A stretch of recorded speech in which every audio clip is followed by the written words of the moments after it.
जी, शुक्रिया आपका, बहुत बहुत धन्यवाद। सभी को जय भीम, नमस्कार, सत श्री अकाल, सलाम वालेकुम। आज कविता पाठ है मेरा जय भीम कारवा के फेसबुक पेज पर। मैं आप सभी का स्वागत करता हूँ। आज कुछ कविताएं जो मैं सुनाऊंगा वो मेरे किसी संग्रह में नहीं है। कविताओं पे बात भी करूंगा और बहुत बहुत शुक्रिया आपका। मुझे मैसेज भी दिखाई दे रहे हैं। कविताओं का जो रचना क्रम है ये पिछले करीब 2 साल की मेरी रचनाएं हैं जिनमें से मैं आपको सुनाऊंगा। मैं पिछले लगभग 40 साल से कविताएं लिख रहा हूँ। कविताओं से बाहर बहुत कम कुछ लिख पाया हूँ, इसलिए ज़्यादातर मैं कविताओं में ही लगा रहता हूँ। अभी तक मेरे 8 संग्रह आ चुके हैं, कुछ साझा संग्रह हैं और चयनित कविताओं पर भी काम हुआ है। जब मैं कविता लिखता हूँ तो इन कविताओं में जो मैंने नज़दीक से देखा है, जो अनुभव किया है और जो आप कह सकते हैं कि इसमें से कई ऐसी चीज़ें जो भोगा हुआ यथार्थ है, उनको मैंने इसमें लिया है और रचनाएं मेरे सामने आई हैं। आज जो मैं कविता एक सुना रहा हूँ, वो कविता हम लोग जब बचपन में गांव में अपने माता पिता के साथ जाते थे, तो गांव में जब गुजर रहे होते हैं तो हमें चप्पलें उतार करके अपने साथ कांधे में जो थैला टंगा है उसमें रखना होती थी और उसके बाद ही हम उस मोहल्ले में कहीं से बाहर निकल पाते थे, किसी मोहल्ले में अपने घर तक जा पाते थे। और यदि हम घड़ी के सामने से निकल रहे हैं तो हमें बहुत सारे प्रिकॉशंस लेना पड़ते थे। तो ये जो जूते खोल करके ले जाना या अगर थैला नहीं है, पुराने ज़माने में जो हमारे बुजुर्ग थे उनके पास तो थैला भी नहीं होता था, तो वो कई कपड़े में लपेट करके या तो कांख में दबाते थे या सर के ऊपर पोटली में रख करके निकलते थे। तो मैं उसको लेकर के एक कविता आपको पहली सुना रहा हूँ और इस कविता का शीर्षक है चलो नंगे पांव निकलते हैं। घोड़ी पर चढ़ने का जन्मना अधिकार है, घोड़ी पर चढ़ने का जन्मना अधिकार है, टटपूंजियों का, हम जैसे गरीब गुरबों का नहीं। देश में आए सारे विदेशी आक्रांता घोड़ी चढ़े। खिलजी, तुगलक, सैयद, लोदी, मुगल, अफगान, इनसे पहले यूनानी, यमन, शक, कुषाण, हूण, अरब, ईरानी, यहाँ तक कि तुर्क और गुलाम भी चढ़े घोड़ी पर। तुर्क चढ़े, ईसाई चढ़े, पुर्तगाली, डच, फ्रांसीसी चढ़े और चढ़े अंग्रेज। हर कोई घोड़ी चढ़े। उनसे इन्हें नहीं कहीं कोई तकलीफ। बस यदि हम घोड़ा घोड़ी पाल लें और चढ़े उस घोड़ी पर कभी, तो लगती है चोट इनको। तिलमिलाकर वे कानून को अपनी जद में ले अत्याचार पर उतर आते हैं। विरोध करो इन टटपूंजियों का, पांव से जूते निकाल। आजाद देश के तथा कथित आजादी के 70 साल बाद फिर से अपने ही गांव, यदि वह वाकई में अपना है, तो उनकी गलियों में, उनके घरों के सामने से अपने पुरखों की मानिंद अपने सिर पर रखने के बजाय उनके सिर पर जूतियां बजाने हम सब चलो नंगे पांव निकलते हैं गांव में। ये कविता का जो भावार्थ है इसमें वह चीज भी शामिल है जब गांव में हम हमारे पाँव की चप्पल जूते उठा करके चलना होता था और घोड़ी पर चढ़ना आज भी मध्य प्रदेश के राजस्थान के कई इलाकों में ममानियत के तौर पर लिया जाता है कि दलित घोड़ी पर चढ़ के अपनी बारात में दूल्हे को नहीं बिठा सकता, और अगर वो बिठाता है तो उसके साथ किस प्रकार के अंजाम होते हैं आप समाचार पत्रों में पढ़ते ही होंगे। तो उसी प्रकार की चीज़ मैंने इसको कविता में लिया था। घोड़े पे बैठने वाला, और वो जो चप्पल हम निकाल के घर के सामने से निकलते हैं उसको लेकर के। अगली जो कविता है, ये कविता हमें अपने पथ पे चलने की बात करती है, और जो हम भ्रमित हो जाते हैं इस पर कई चीज़ों में, यही लोग पर वो दुनिया भर के जो 14 भुवन वगैरह वगैरह की बातें होती हैं, जो ब्राह्मणवादी तत्व जो इस तरह की बातें करते हैं, उन सबको लेकर के मैंने इसमें लिखा है। कविता का शीर्षक है स्वपथ। 3 लोग 14 भुवनों के चक्कर में उलझाकर निरीह लोगों को निचोड़ते हुए वह अपना लोग ठीक करता है। आवाज की पहचान होने के बावजूद कंठ फोड़वे की मानिंद ठूकता है। उल्टी तर्जनी से मटका होने से सिर हिलाते हुए घट स्थापना के नाम पर होने से सिर हिलाते हुए घट स्थापना के नाम पर पका हुआ मटका हड़पता है। परलोक में जाने के लिए गांजे की चिलम खींच आंखें सुर्ख करता है, फिर हड़पता है धन धान्य।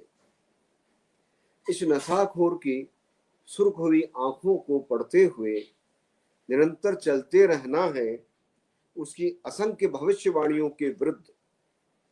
दृढ़ निश्चय कर तीनों लोग 14 भुवनों के माया जाल से मुक्त हो अपने पथ पर अडिग हो चलते रहना है। हमें हमारे जो नौजवान साथी हैं, जो हमारे बंधु हैं, उनको इस प्रकार के प्रपंचों से बच करके रहना है और अपने रास्ते पे चलते हुए रहना। उस बात की मैंने ये कविता में शामिल किया था। मेरी जो अगली कविता है, उस कविता का शीर्षक है पृथ्वी गोल है।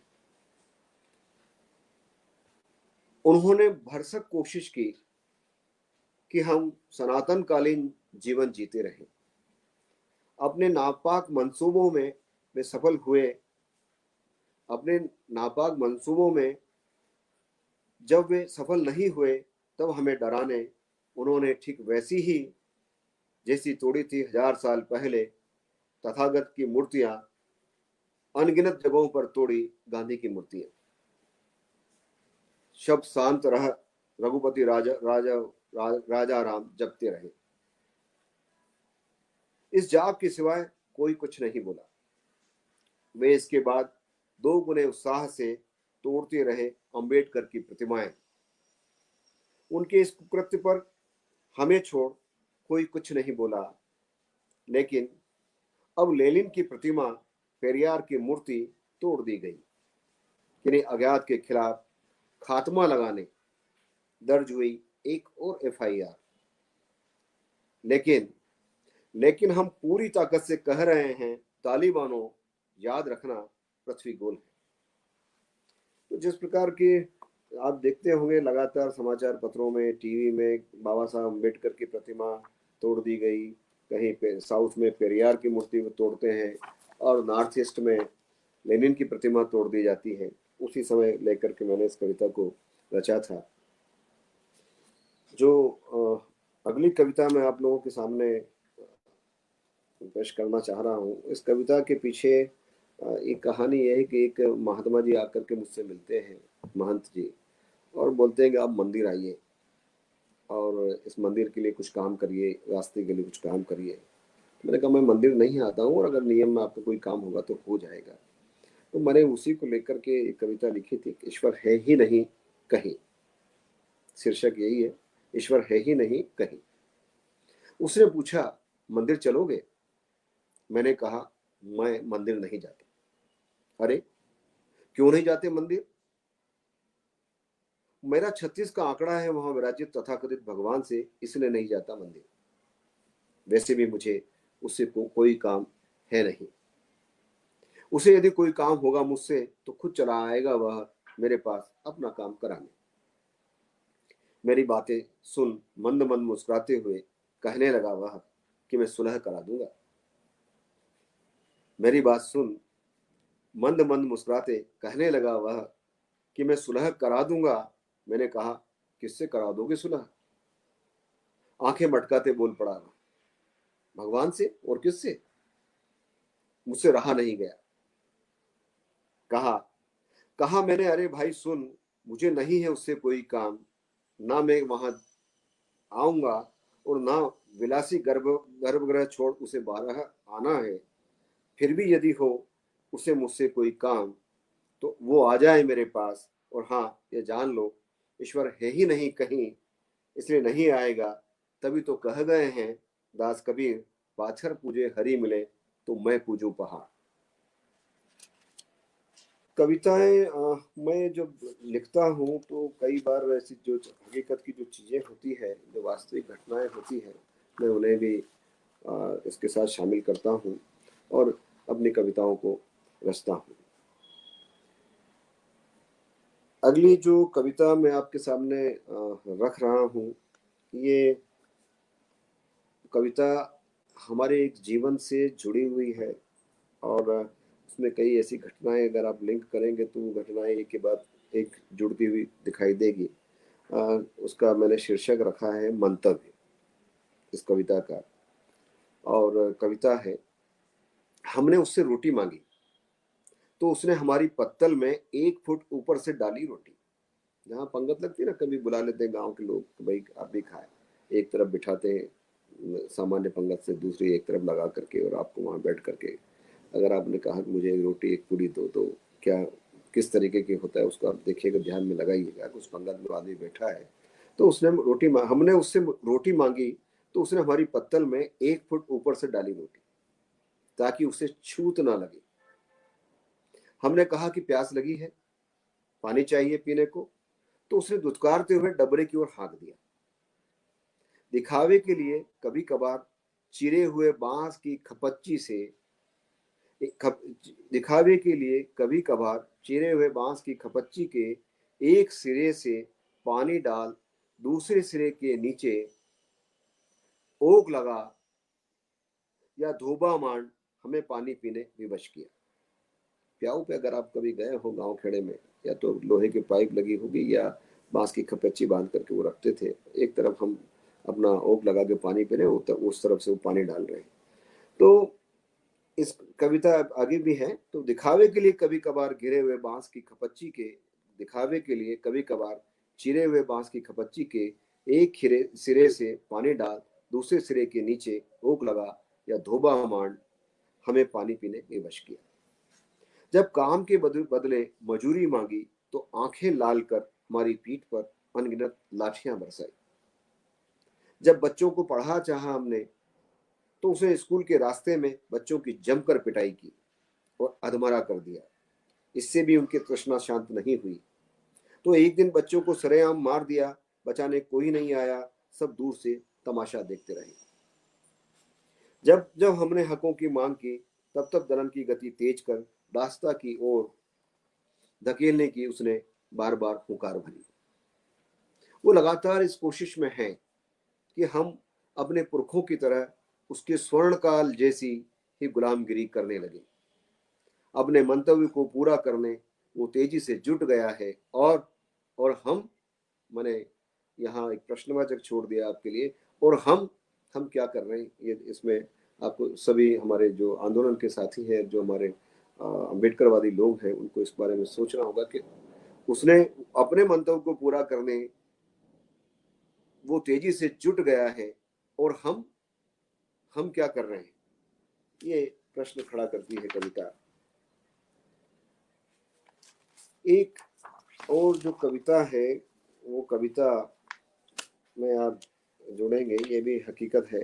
दोनों तीनों चीजें इसमें जो आई है वो मैंने अपने देखा है जीवन में, और बहुत नज़दीक से देखने का मौका मिला। तो मैंने इसमें शामिल किया है। एक किन्नर है और एक महंत को लेकर के किसी मठ की जो पीठ में बैठने वाले महंत जी हैं, तो एक कंपैरिजन इसमें सामने है।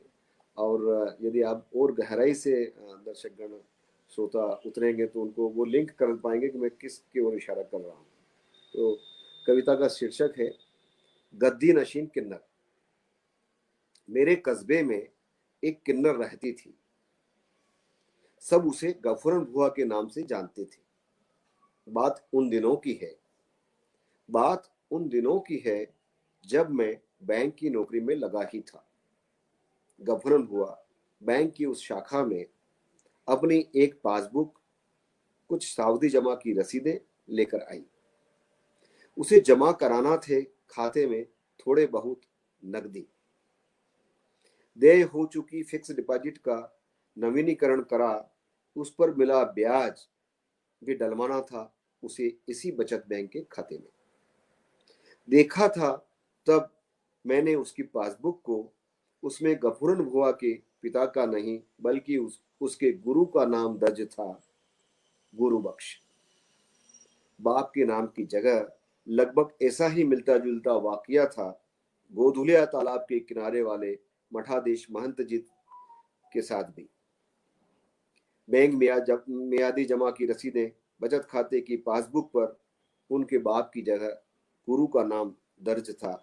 लेकिन लेकिन आज भीड़ है ऐसे महंतों की जो बाप के नाम का तर्पण कर सिर घुटा लेने के बावजूद बाप के नाम के आगे बाप का ही नाम दर्ज कराए हैं, अपने गुरु का नहीं। गद्दी नशीन किन्नर और मठाधीश महंत दोनों ही गुरु शिष्य परंपरा के ध्वजवाहक। ऐसी एक गुरु को ढोता है, दूसरा लाभ के लिए गुरु को भी नहीं बख्शता।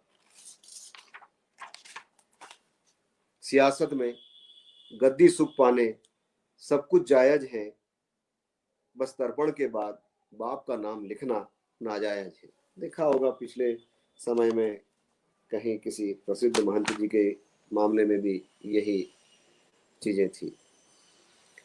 एक कविता है जो आप देखेंगे ग्रामीण क्षेत्रों में आज भी ये चीज है कि आप किसी चाय के टपरे पे या दुकान पे कोई एक दलित व्यक्ति चाय पीने जाता है तो उसका चाय का कप अलग रखते हैं, और वो भी एक खिड़की होती है, उस खिड़की के ऊपर जो थोड़ा पाछ जैसे निकली हुई जगह होती है उस पर वो रखी रहती है। उसको अपना कप चाय पीना है और धो के भी वहीं रखना है। तो मैंने इसको कविता में पिरोया है और बहुत सारी चीजें इसके साथ जुड़ती है। शीर्षक है भाड़ कब झोंकेगा। मैं खाटिया नहीं पी रहा होता। खाटिया यहाँ जो शब्द है ये खाटिया जो हाथ की निकली हुई कच्चू दारू महुआ की होती है उसको खाटिया देशी भाषा में हमारी जो क्षेत्रीय बोली है उसमें बोलते हैं खाटिया। तो मैं खाटिया नहीं पी रहा होता तो भाड़ झोंक रहा होता। मैं भाड़ जो नहीं झोंक रहा होता तो जूता पॉलिश कर रहा होता। मैं भाड़ नहीं झोंक रहा होता तो जूता पॉलिश कर रहा होता। यदि जूता पॉलिश करना मेरे बस का नहीं होता तो खाल उतार उसका उसे बजबजाती कुंडियों में शोधन कर रहा होता। यदि जूता पॉलिश करना मेरे बस का नहीं होता तो खाल उतार उसका बजबजाती कुंडियों में शोधन कर रहा होता। अगर इस तरह खाल पकाना भी मेरे बस का नहीं होता तो मैं बाड़े में सुअर पाल रहा होता। सुअर पालना, उसे पकड़ना और उसके बाल उखाड़ना मेरे बस का है ही नहीं। तो फिर मैं क्या कर रहा होता? यकीनन मैं नाकारा हो अंग्रेजी दारू पी रहा होता। गांव गांव में मिलती ना आजकल अंग्रेजी दारू, उसी को लेकर के मैंने लिखा है। तो फिर मैं क्या कर रहा होता? यकीनन मैं नाकारा हो अंग्रेजी दारू पी रहा होता। अंग्रेजी दारू, या ऐसे कहूं कि हाँ यह खाटिया से बेहतर है और हर कहीं बिना किसी रोक टोक मिल जाती है। कई बार बढ़ती है एक ही कप में, कई बार बढ़ती है एक ही कप से सबके बीच। कई सारे लोग बैठे होते हैं तो वो एक ही कप से बारी बारी से सबके बीच में बढ़ती है। तो कई बार बढ़ती है एक ही कप से सबके बीच। बस खींचे में, बस खीसे में दमड़ी चाहिए। लेकिन दमड़ी होने के बावजूद सड़क किनारे चाय के टपरे पर उकड़ू बैठ मैं चाय कभी नहीं पी रहा होता, क्योंकि चाय वाले ने कप अलग से रख छोड़ा है साइड वाली बारी की पाच पर।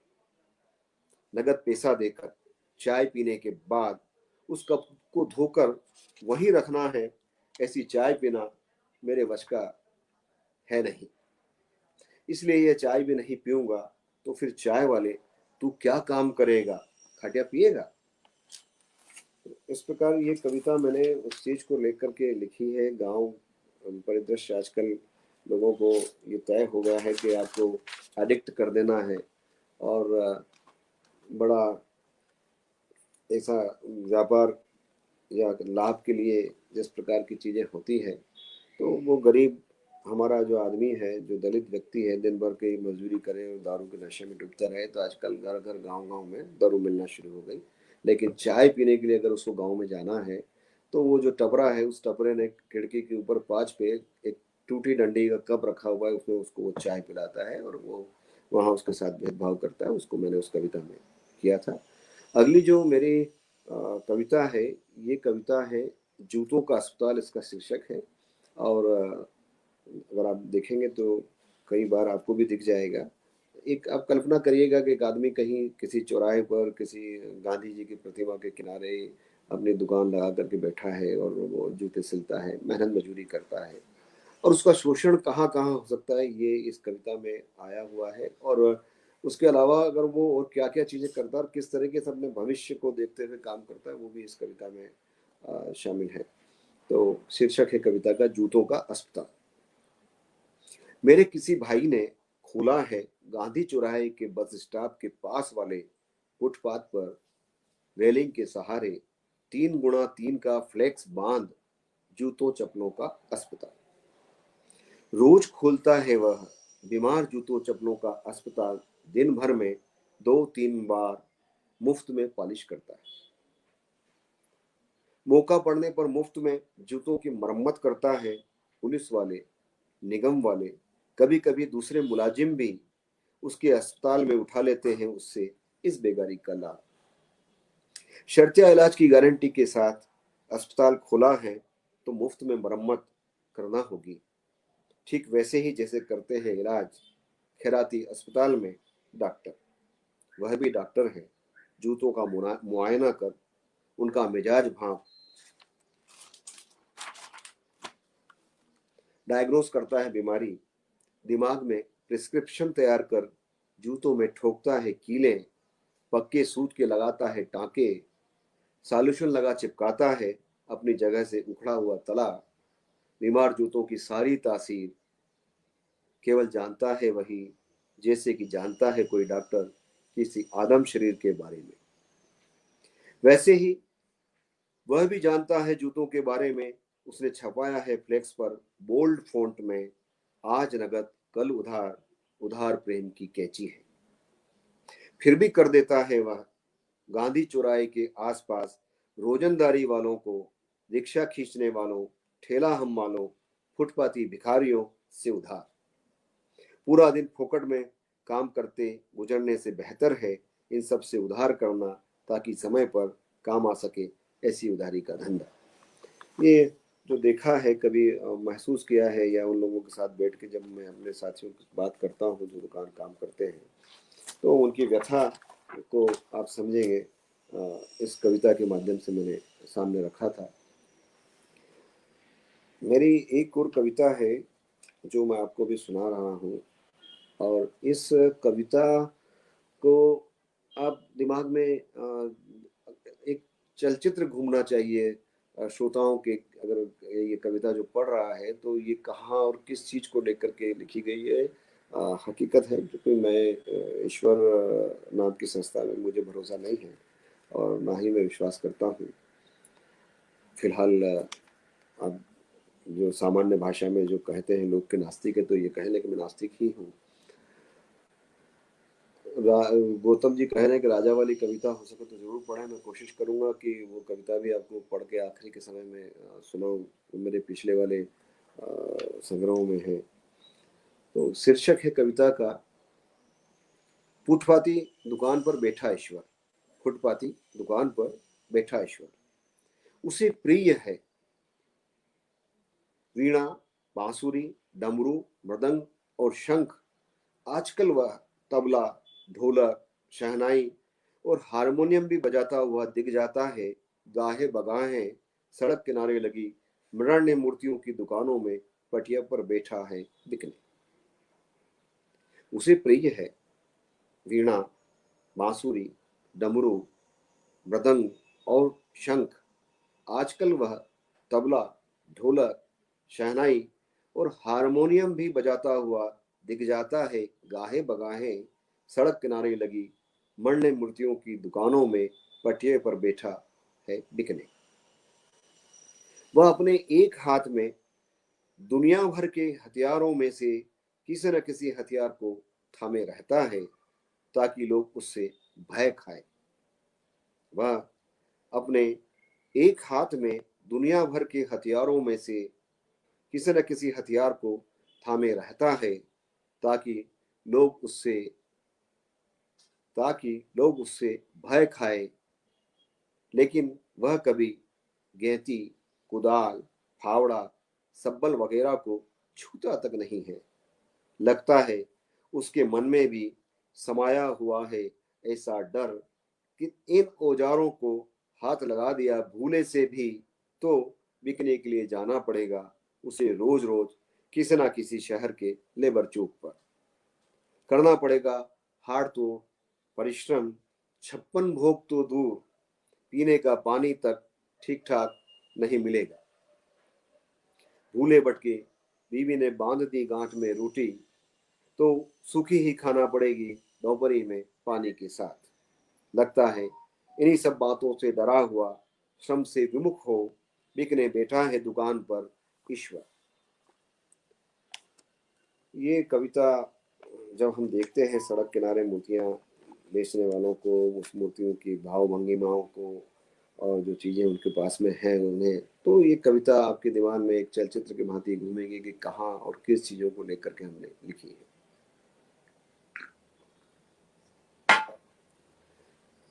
अगली एक कविता है और ये हकीकत पे आधारित है।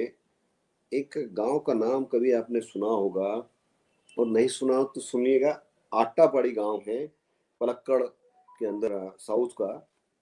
और वहां पर सोशल मीडिया में लाइव भी चला था, एक लड़के को मार पीट के उसका एक तरह से मर्डर ही किया गया था। और जो मर्डर के बाद में, मरने के बाद जो चीज उससे बरामद हुई थी वो 2 किलो चावल और थोड़ा सा धनिया मिला था। मैंने उसको कविता में पिरोया है और कविता का शीर्षक जो मैं रखा हूँ वो है 2 किलो चावल और मौत। 2 किलो चावल और मौत। चावल किलो 2 किलो रहे हो या मुट्ठी भर, चावल किलो 2 किलो रहे हो या मुट्ठी भर, एक मासूम की जान की कीमत बस इतनी ही है। चावल किलो 2 किलो रहे हो या मुट्ठी भर, एक मासूम की जान की कीमत बस इतनी ही है। चावल एक बहाना हो सकता है लेकिन लेकिन आदिवासियों, दलितों की जान की कीमत कुछ नहीं होती, कुछ नहीं। वे बेवजह मारे जाते हैं। रोटी या चावल तो केवल एक बहाना भर है। लेकिन मधु, उस लड़के का नाम मधु था, लेकिन मधु तुम बेवजह लेकिन मधु तुम बेवजह नहीं, अपनी आंखों में बसी निडरता के कारण मारे गए बेमौत। लेकिन मधु तुम बेवजह नहीं, अपनी आंखों में बसी निडरता के कारण मारे गए बेमौत। लोगों ने सेल्फी ली, अपनी फेसबुक दीवार पर पोस्ट की, तुम्हारी मौत का वीडियो बनाया, उसे अपने फेसबुक खाते पर पोस्ट किया। कई लोगों ने वही फेसबुक पर ही कहा यह शर्मसार करने वाली घटना है। लेकिन शर्म तब भी किसी को नहीं आई किसी को शर्म। मुखिया ने भी तुम्हारी मौत पर गहरा दुख जताया, वो भी वही फेसबुक पर अपना कमेंट पोस्ट कर, साथ ही ट्विटर पर ट्वीट किया। इस घटना पर कड़ा विरोध जताया गया। लेकिन इसके बाद हुआ क्या पता नहीं। लेकिन इसके बाद हुआ क्या पता नहीं। किसी को नहीं पता तुम्हारे माँ बाप को किसने ढाढ़स बंधाया, सच में किसी को नहीं पता। तुम्हारी मौत की बात इस बेदर्द दुनिया की भूल भुलैया में आई गई हो गई, किसी को कोई फर्क नहीं पड़ा। किसी ने नहीं समझा कि भूखा आदमी मानसिक बीमार नहीं होता, वह सिर्फ भूखा होता है। भूख होती है बीमार, वह जो ना कराए वही कम है। मधु, मधु, उन्मादी भीड़ ने लगाया तुम पर चावल चोरी का आरोप। तुम्हें पीटते पीटते उन कुत्तों ने सेल्फियां खींची। मेरी कविता में कई बार गाली आ जाती है, न चाहते हुए भी। और मुझे लगता है कि जहाँ कहीं गाली का प्रयोग किया, लोगों को तकलीफ होती है उस गाली के कारण, और वो कई खिलाफ भी बोलते हैं। लेकिन जहाँ शब्द अपनी मार करना बंद कर देते हैं, वहां गाली ही काम करती है। तो यहाँ मैंने इसका जो कुत्ता वाली गाली का इस्तेमाल किया है। फिर दोबारा पढ़ता हूँ उन पंक्तियों को। मधु, उन्मादी भीड़ ने लगाया तुम पर चावल चोरी का आरोप। तुम्हें पीटते पीटते उन कुत्तों ने सेल्फियां खींची, पोस्ट की। लोगों ने तुम्हारी मौत देखी, लेकिन तुम्हारी भूख किसी ने नहीं देखी। भूख किसी ना किसी रास्ते मौत को ले आती है नजदीक। तुम्हारे मामले में आटा पाड़ी तुम्हारे मामले में आटा पाड़ी पालक्कड़ में भी यही हुआ। सच है ना मधु, तुमने मांगा पानी, उन्होंने 2 घूंट तुम्हारे मुंह में डाला। बाकी सारा पानी तुम्हारे आंखों के सामने धरती पर फेंक दिया। कितने निर्दयी हैं ये लोग। तुम्हारी मौत के बाद तुम्हारी मौत के बाद पुलिस ने तुम्हारी लाश से 2 किलो चावल, 250 ग्राम धनिया, 2 किलो चावल, 250 ग्राम धनिया पाउडर पंचों के सामने बरामद कर इसे केस डायरी में दर्ज किया। आहा, मरने के बाद भी तुम कितने धनवान थे मधु। आगे मैंने 3 डैश लगा के कहा, क्या कहें। सारी व्यवस्था पे ये मैंने इस प्रश्न चिन्ह लगाया था। फेसबुक पे बहुत चला वो पूरी घटना। और उस लड़के का जिसका मर्डर किया था, जिससे 2 किलो चावल और 250 ग्राम धनिया बरामद हुआ था चोरी का, उठा के ले जाने का, क्या वो उसकी मौत उसकी जिंदगी से ज्यादा महंगा था, या उसकी जिंदगी ज्यादा सस्ती थी? बड़ा विचारणीय प्रश्न था। तो ये मैंने एक कविता में इसको उकेरा है। और मैं आपको कुछ कविताएं और सुनाऊंगा। मैंने ज़्यादा चयन तो नहीं किया था, फिर भी 3-4 कविताएं मैं और आपको आपके सामने रखूंगा। एक कविता है, मैंने अपनी माँ पे, मेरे लगभग सभी संग्रहों में मैं माँ के ऊपर जरूर कविता लिखता हूँ। एक आध कविता मेरी होती है। और हमारे जो गांव में घर थे वो कच्ची मिट्टी के घर हैं। काली मिट्टी में गेहूं का जो भूसा, जिसे आप जानवरों को खिलाते हैं, उसको हम लोग अपनी भाषा में सूखला बोलते हैं, मालवी बोली में। और उसको उस मिट्टी में मिला करके एक पूरा छापते हुए दीवार तैयार करते हैं। जब कहीं फट जाती है तो उसको लगाते हैं। तो ये मैंने एक कविता लिखी है, माँ की कामयाबी। उसमें उस समय का पूरा एक वर्णन है जो मेरे बचपन का है। पिछले साल पिता को समय पर मिल गई थी मजूरी। घर को पोतने माँ बाजार से खरीद लाई थी थोड़ी सी खड़िया, सफेद मिट्टी जिसको खड़िया बोलते हैं, उसको पानी में भिगो करके पोतते हैं। उसी को घर को पोतने माँ बाजार से खरीद लाई थी थोड़ी सी खड़िया। इस बार तो वह भी नहीं हो पाया। भीषण बरसात में दीवालों पर चढ़ी मिट्टी जगह जगह से बह गई थी। बची खुची जगहों पर जमी थी हरी कच्च काई। रद्दे की दीवारें थी, कच्ची दीवारें, तो रद्दे की दीवारें थी बरसते पानी के आगे।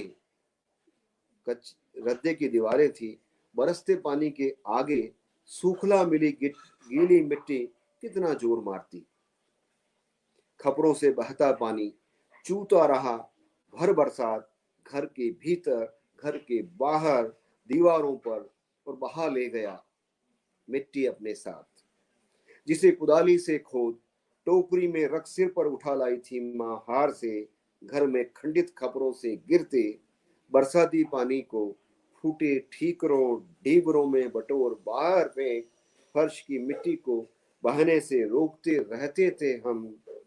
बरसात के खुलते ही खपरों से चुआ निकालते थे पिता, किंतु किंतु दीवार पर गिरते पानी के साथ बहती मिट्टी को रोकने की वे कोई युक्ति नहीं भिड़ा पाई। बरसात गुजरने के बाद माँ का काम इस बार बढ़ गया। वह गई टोकनी कुदाल उठा गई रावण के भंवरिए, जहाँ रावण का दहन करता है हमारे वहाँ गांव में, उसको रावण का भंवरिया भी कहा जाता है। तो वह टोकनी कुदाल उठा गई रावण के भंवरिए और खोद लाई पीली मिट्टी। रात भर उसे पानी में गला, सुबह सूखना मिला। फटी दीवालों पर सांझ जले तक छापती रही, उंगलियों से मिटाती रही फटी दीवालों की दर्जें। दिन भर की मशक्कत के बाद दूसरे तीसरे दिन बीतते, छपाई के थोड़ा सूखने पर रूपा रेल के किनारे से, रूपा रेल एक नदी का नाम है, रूपा रेल के किनारे से खोदे सफेद रेतीले पांडु, तो रेतीला मट्टी होती है जिसको हम लोग पांडु अपनी भाषा में बोलते हैं। रूपा रेल के किनारे से खोदे सफेद रेतीले पांडु को रात के समय बाल्टी भर पानी में गलाकर बिन सारे उठ इसके मटमैले सफेद पानी में डुबो डुबो कर घास की बनी कूंची से दीवारों के सूखने पर चौथे दिन अपने हाथों पोता था माँ ने। घर को घर बनाने बड़ी कोशिश थी माँ की यह, और वह इसमें भी कामयाब रही। तो इस प्रकार की जो कविताएं हैं, हम लोग अपने यथार्थ को जो भोगा है, जो देखा है, उसे लिखते हैं। और यही हमारे जो अम्बेडकरवादी साहित्य, दलित साहित्य की अवधारणा है, और इसी के बारे में हम हमेशा बोलते आए हैं। ये और भी दूसरों का अनुभव हो सकता है, लेकिन जो चीज़ें हैं वो सामने हैं।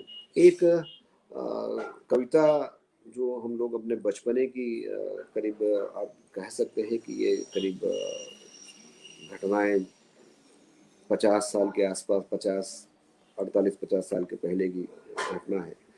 तो जो मैं जिस इलाके का रहने वाला हूँ, वहाँ पर जो बुजुर्ग आदमी होता है मोहल्ले में, परिवार में, अपने पिताजी से बड़ी उम्र का, तो हम लोग ताऊ नहीं बोलते, बा बोलते हैं। बा एक बड़ा सम्मानीय शब्द है वहाँ पश्चिमी मध्य प्रदेश और राजस्थान के इलाकों में। तो कविता का शीर्षक है उदाबा का चौतरा।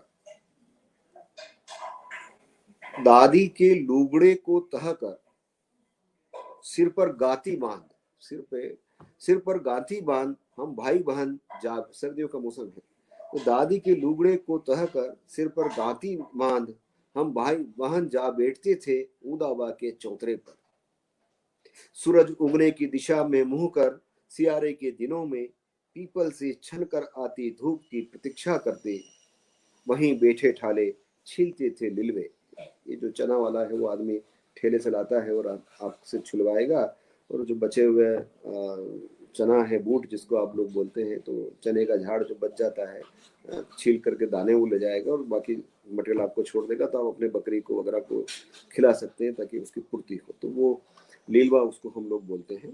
तो फिर मैं इसको सुनाता हूँ यही से। तो वहीं बैठे ठाले छीलते थे लिलवे, कभी स्कूल की किताब पढ़ने, लेकिन अपनी कब्जाई जगह नहीं छोड़ते। कंपकपाती ठंड के मारे जरूरी था स्कूल जाने के समय तक हमारा इस तरह धूप सेकना। यूं तो कहने को स्कूल में भी आती थी धूप, लेकिन वहाँ हेड मास्टर साहब के बैठने की जगह नियत थी। छुट्टी होते ही घर पहुंच, शाम के समय दोपहर बाद छुट्टी होते ही घर पहुंच हम बच्चों में होड़ मच जाती। गोविंदा की चौतरी पर, ये छोटी चौतरा बड़ा है, चौतरी छोटी, गोविंदा की चौतरी पर बैठने भीड़ के मारे वहां भी आसान नहीं था थोड़ी सी जगह मिल पाना। दिन भर की धूप में दिन भर की धूप में तपी गर्म फर्शी पट्टियों पर बैठने ऐसी ही होड़ मची रहती। मोहल्ले के बच्चों बूढ़ों के बीच फर्शी फर्शी पट्टियां सूरज डूबने के बाद तक गर्मी देती रहती।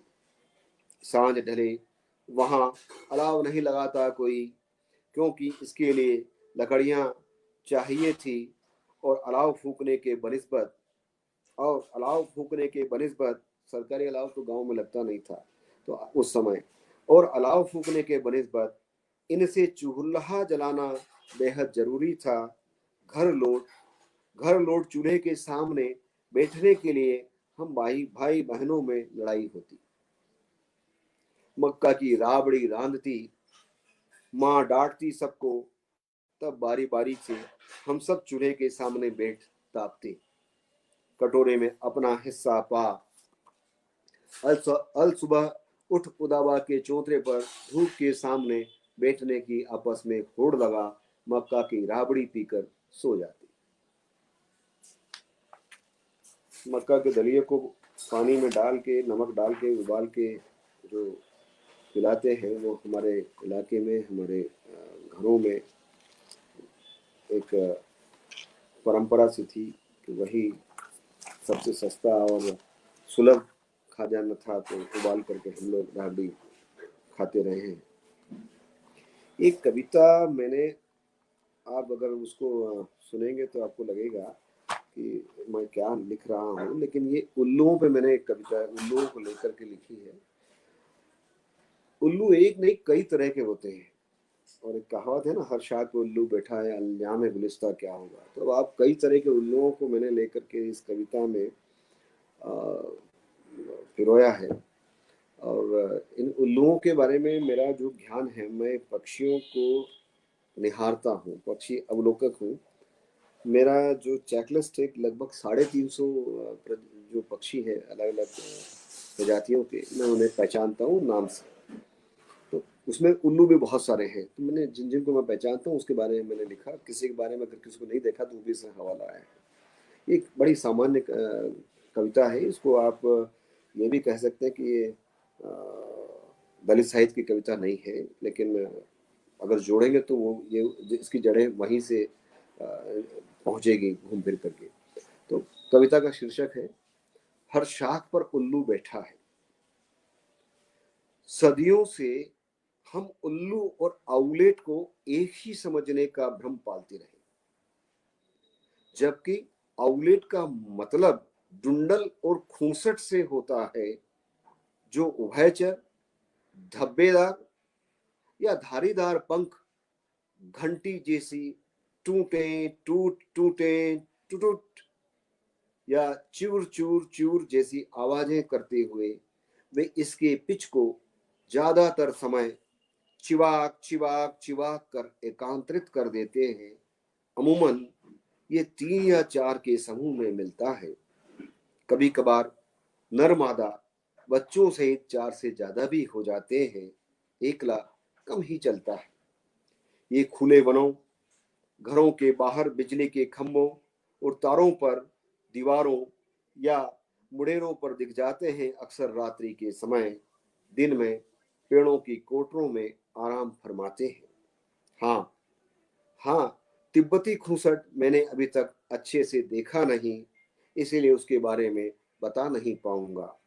उल्लुओं का यह संसार बहुत व्यापक है, जिसमें खालिस उल्लू का मोटा मोटी मतलब टुकुर टुकुर देखने वाले पक्षी से लगाया जा सकता है।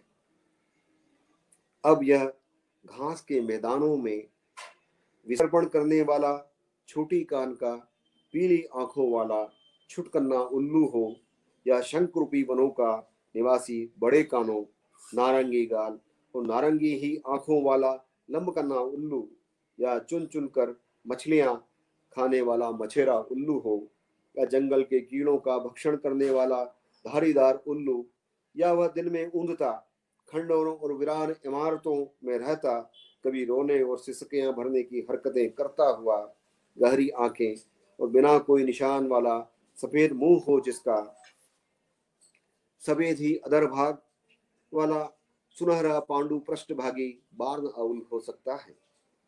कई बार देख इसे घास वाला उल्लू होने का भ्रम पाल लेते हैं लोग, लेकिन गहरी धारियों और पूंछ में दिखने वाले बहुत थोड़े से अंतर के आधार पर हम इन दोनों उल्लुओं में भेद किया जा सकता है।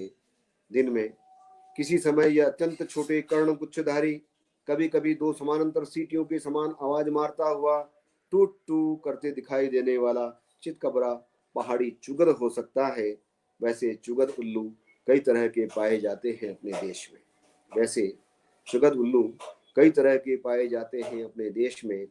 जैसे जिस्मानी एक रूपता लिए चुगद, जैसे जिस्मानी एक रूपता लिए सादा चुगद, बरसाती मेंढक की तरह टर्राता हुआ सामान्य चुगद, अन्य सभी चुगद के से आकार में थोड़ा बड़ा गला पट्टी चुगद वगैरह वगैरह कई सारे उल्लू चुगद होते हैं। या फिर पेड़ों पेड़ों पर मटकता गहरी और महीन धारियों युक्त सूर्यास्त से बहुत पहले ही अपने बसेरे से शिकार के लिए निकल हु है हुआ की मृदु किंतु गहरी आवाज करने वाला, जो कभी कभी आदत के विपरीत दिन में भी शिकार कर लेता है। ऐसा दिनचर ऐसा दिनचर फिश ऐसा दिनचर फिश ब्राउन उल्लू, जिसे हम अमराई का उल्लू भी कहते हैं, हो सकता है। इससे अलग इसका बड़ा भाई निशाचर ललछो मछेरा उल्लू है, जो सिर्फ नाम का बड़ा भाई है। वैसे अदत उल्लू होने के अतिरिक्त कोई रिश्ता नहीं उसका किसी उल्लू से, जिसे ललाट पर स्पष्ट दिखाई देती धब्बे और बिल्ली की इस तरह म्याऊं म्याऊं करती आवाजों को सुन आसानी से पहचाना जा सकता है। वह सारा दिन कभी कभी दिन भर किसी तालाब, नदी, पोखर के किनारे पेड़ की डगाल पर बैठ बार बार गोता लगाते हुए मछलियां पकड़कर खाता रहता है। कई बार वाह आहा की भर्राई हुई, लेकिन डरावनी आवाजें करता हुआ चित्रावन उल्लू गांव के किनारे खेतों के समीप मिल जाता है। लेकिन इससे भी ज्यादा डरावनी आवाज कहने को सामान्य किंतु बड़ा घाघ वन उल्लू निकालता है अपने मुंह से, परंतु वह खेतों के समीप नहीं वनों में मिलता है। या झुरमुटों में किसी कटे पेड़ की शाखाओं पर यह अपना डेरा बसा लेता है। ऐसे ही पीली रिंग युक्त आंखें, काली आंखों वाला, तेज निगाहों से निशाना साध अपने शिकार पर झपट्टा मारता हुआ दिख जाता है वनों में। किसी पेड़ की टहनी पर बैठ उओ की पुनरावृत्ति कर कंठ से सुरीली आवाज निकाल वातावरण में भ्रम पैदा करता हुआ भूराबाज उल्लू। दिन में पेड़ों की कोटरों में छिपा बैठा लकड़ी के रंग जैसा स्कूप उल्लू बिना विशेष ध्यान दिए हर किसी को नहीं दिखता आसानी से, लेकिन वह देखता है हमें उसके अपने क्षेत्र में विचरण करते। एक ही ऐसे ही boreal, oriental bay, dusky eagle वगैरह वगैरह उल्लुओं के बहुतरे नाम हैं। थोड़ी थोड़ी भिन्नता लिए बदल जाता है उनका नाम बसाहटी जगहों के अनुसार। इसके साथ ही बदलता है उनका चरित्र और चाल। लेकिन इन उल्लुओं में सबसे ज्यादा खतरनाक लेकिन इन उल्लुओं में सबसे ज्यादा खतरनाक गला फाड़ अनुनाद करती आवाजें निकालने वाला गहरा भूरा व चितकबरा आवरण वाला लगभग निशाचर किंतु सुबह शाम दिखने वाला उल्लू यूरेशियाई गुग्गू होता है, बेहद खतरनाक। बहुत लंबी चौड़ी है उल्लुओं की यह जमात।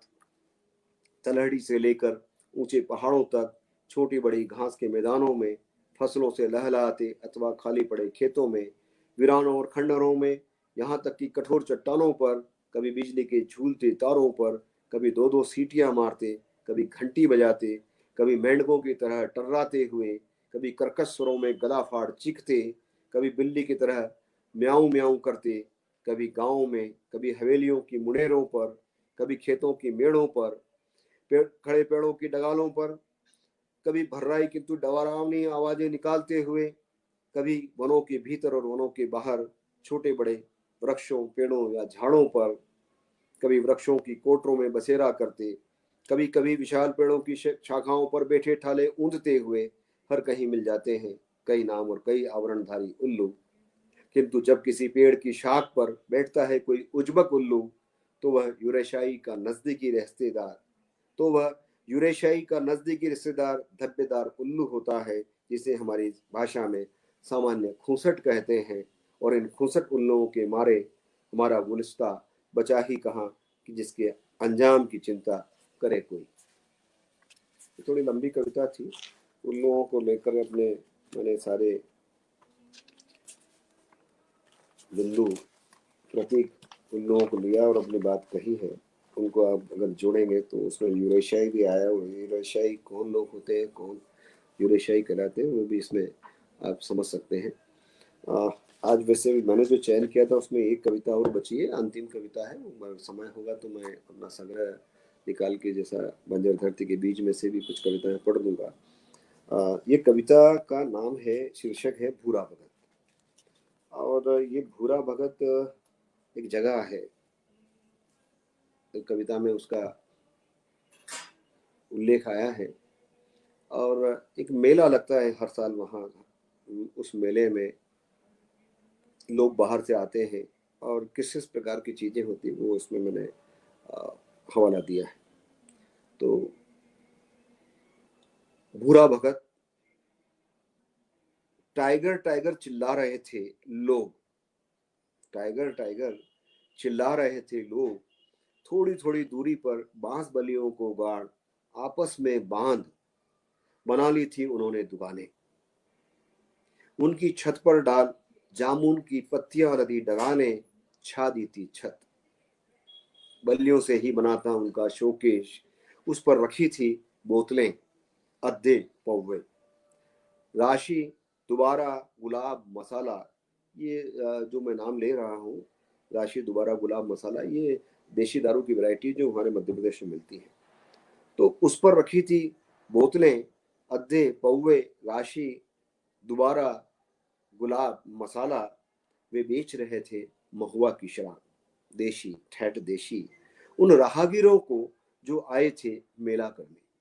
मन पसंद का टाइगर खरीद रहे थे यात्री, अपनी आवश्यकता अनुसार बोतलें, अद्दे, पौवे, राशि, दोबारा, गुलाब, मसाला पी रहे थे छक्कर। आदमी और औरतें वही मेले से मुर्गा खरीद उसके सिर पर चुल्लू भर पानी डालते, सिर हिला दिया यदि मुर्गे ने तो उड़ा देते वे उसका सिर जय घोष के साथ। अब जय घोष क्या होगी मुझे बताने की आवश्यकता नहीं, आप समझ सकते हैं। तो वह चुल्लू भर मुर्गा खरीद उसके सिर पर चुल्लू भर पानी डालते, सिर हिला दिया यदि मुर्गे ने तो उड़ा देते वे उसका सिर जय घोष के साथ। वरना वरना चुल्लू में भर भर कर डालते रहते पानी, मुर्गे के सिर पर बारंबार कटना तय था मुर्गे का, कब तक चुल्लू भर भर पानी में बिना सिर हिलाए भीगता रहता। वे खोल चुके थे बोतलें, अद्धे, पौवे, राशि, दोबारा, गुलाब और मसाला, टाइगर ब्रांड। ढक्कन से बाहर निकाल गला तर करते हुए वे खुद हो चुके थे टाइगर की माफिक धारीदार।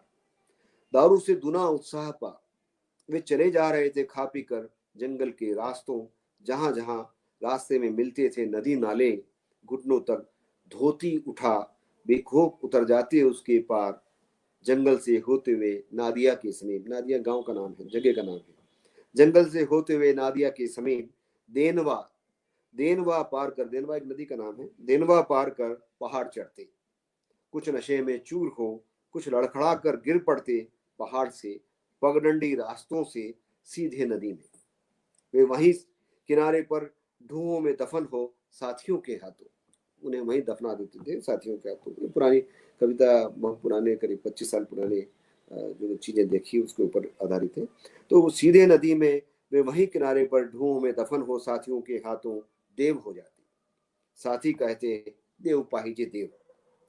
इन देवों की समाधि पर कोई अगरबत्ती लगाने कभी नहीं आया, दिया जलाना तो बहुत दूर, लेकिन नादिया से पहले मैदान में बचे हुए लोग मिलते भूरा भगत से। भूरा भगत धरे था चौतरे में गड़े चौकोर खंबे का रूप। वे बारी बारी गले मिलते उससे, खंबे को हाथों से दबाते ऐसे जैसे दबा रहे हो भूरा भगत के हाथ पांव। फिर नारियल फोड़ उसके खोल में थोड़ा कपूर जलाते, उतारते आरती, मानते थे वे कि इससे भूरा भगत खुश होगा। उनके या किसी के ऐसा मानने का क्या, क्या वास्तव में हुआ होगा भूरा भगत खुश या नाराज किसे पता, कम से कम मुझे तो नहीं पता। लेकिन कौन था वह यह भूरा भगत, उनमें से कोई नहीं जानता। जानते थे हर कोई बस इतना ही कि चौतरे पर गड़ा खंबा ही भूरा भगत है, और यह उसी बुरा भगत का मेला है। तो इस प्रकार मैंने 1 घंटे के हिसाब से अपनी कविताएं कुछ चयन की थी और समय लगभग पूर्ण होने की ओर है। 56-57 मिनट हो गए। 2-3 मिनट में मैं किताब निकाल करके जो कविता मुझे कही गई थी, बीच में आया था, तो मैं पढ़ता हूँ। राजा के बारे में कविता है। मैं बस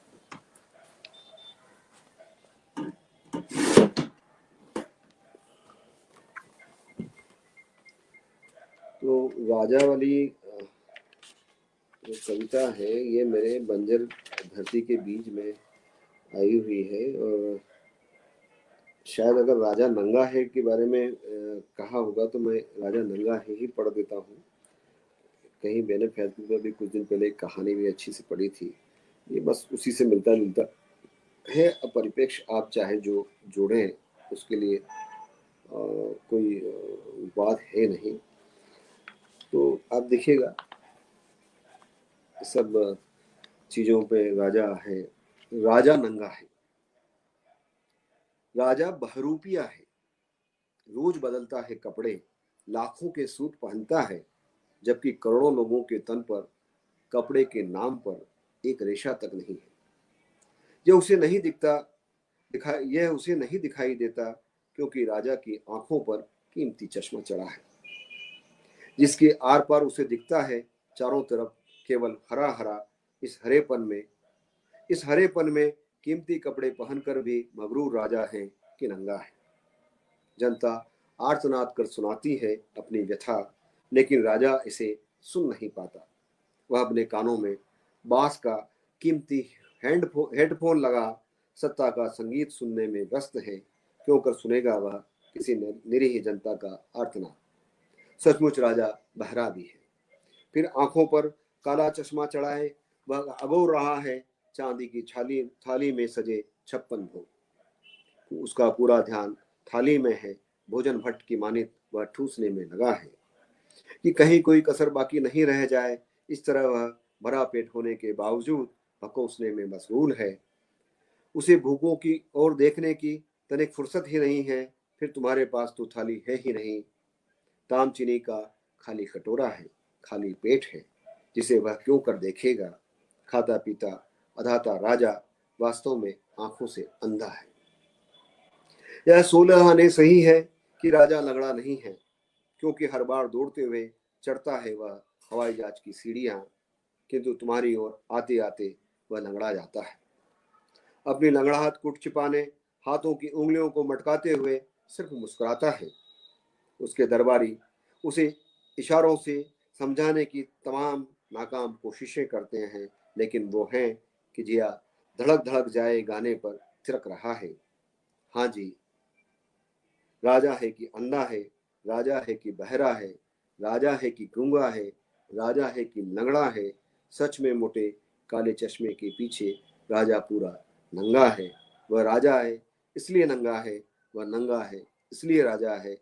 वह खुदा से भी बड़ा है इसलिए भी वह नंगा है। सचमुच राजा है कि नंगा है। थूक वाली कविता की फरमाइश हुई है। मैं ढूंढता हूँ, मुझे पता नहीं कौन सी कविता होगी, क्योंकि कई सारी मेरी कविताओं में जो चीज़ें आई है, तो ये आज मैंने अपनी कविता आपके सामने रखी है। और ये मेरा रचना का जो समय है, पिछले लगभग मुझे 40 साल का समय व्यतीत हो चुका है कविताएं लिखते हुए। बहुत सारी कविताएं अभी भी मेरे पास हैं जो पुरानी भी है, उनको मुझे ठीक करना है। और मैं लगातार समय अपना व्यस्त जीवन से निकालते हुए लिखता हूँ। आप सभी का बहुत बहुत शुक्रिया। मैं जय भीम कारवां के पेज का, भाई विपिन टाइगर का, किरण जी का, मैं सभी दर्शकों का बहुत बहुत आभारी हूँ। मुझे एक अवसर दिया और मेरी कविताओं के माध्यम से मैं आप सभी दर्शकों से रूबरू हुआ। बहुत बहुत धन्यवाद आपका। जय भीम, नमो बुद्धाय, सत श्री अकाल, सलाम वालेकुम, सभी को प्रणाम, नमस्कार। धन्यवाद।